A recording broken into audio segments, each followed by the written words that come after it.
Hello, I'm Josh Allen, and I'm going to be talking about diversity. In For diversity, there's 14 different aspects. I'm going to be talking about 10 of them.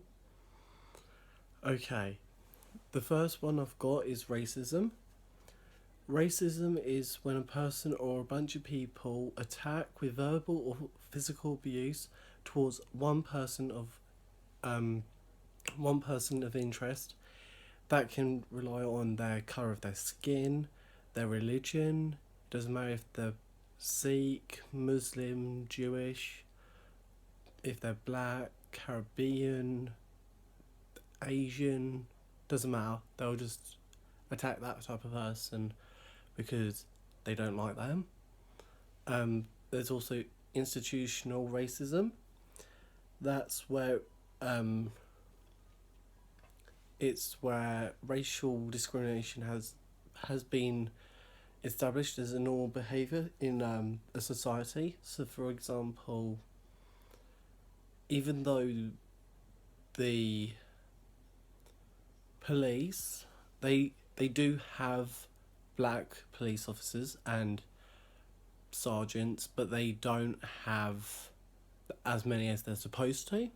So the black community, not speaking on my, speaking of it, they look at it as saying, "Oh, the police force is racist because they don't have any black officers there. I haven't seen any."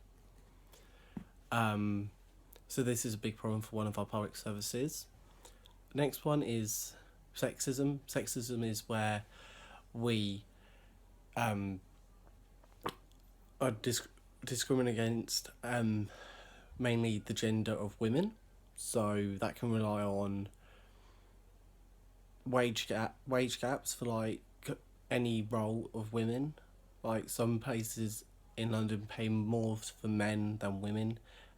For example, TV presenters on the BBC channel, the women get paid less than the men, so there's a massive gap between it. Also, heterosexist. Heterosexist is where people discriminate or prejudge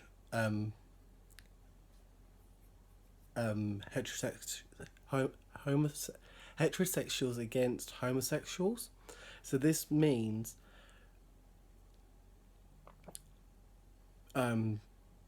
heterosexuals, which are straight people, they would then make people think they're more superior than gay people or LGBT people. Next one is homophobia.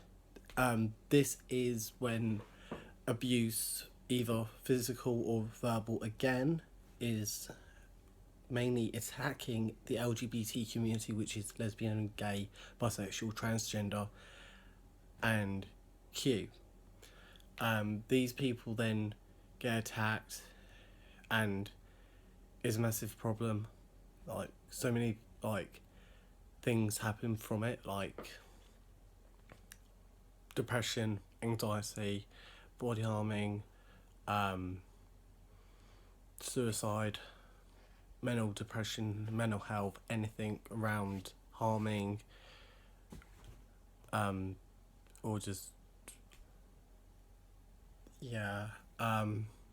And then another one is equal opportunities.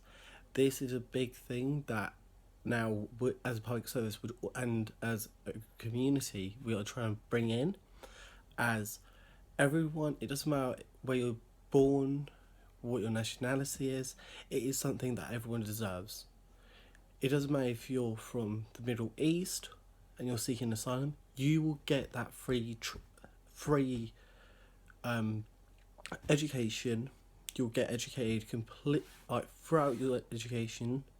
They'll give you free education. They'll give you dental treatment, healthcare, home. Equality is when everyone is treated the same. So again, it doesn't matter if you're black, white, Muslim, Sikh, Jew, Christian. Doesn't matter. We're all treated the same. And another one is disability. disability is when someone has been impacted in their life. So say people with Down syndrome, they are underneath that borderline of disability, as they've got a life disadvantage, as it makes them more vulnerable to attacks, to ridicule, to being misunderstood as a person. Direct and indirect discrimination. Indirect discrimination is when you've been treated differently and differently from other people, and it gets worse over time because they start off small and then they expand bigger, and they attack more, like they attack the bigger aspects of you as a person. So they literally break you down. They like chip at you first, saying your God isn't real, or something like that, say if you're religious, and then they'll then attack your religion, as what people have been doing to Muslims through the ISIS attacks. They've been getting ridiculed because they are underneath the same religion as ISIS, when ISIS is actually a extremist group who is using the name of Islam as a way to spread a message through the East. And then indirect is not to them, but the person can still see it. So it's like over the internet, through social media, they put on, like, say, oh, I want this twat to die, or oh, did you see what he was wearing yesterday? He looked like a complete tramp. It dehumanises you and it crushes your spirit. And then eventually it'll get worse and worse, because more people then be like, oh look, he doesn't care, let's just say something. But secretly you do care, and it just breaks you down as a person, makes you feel crap, and overall it's not fun. But yeah, thanks for listening.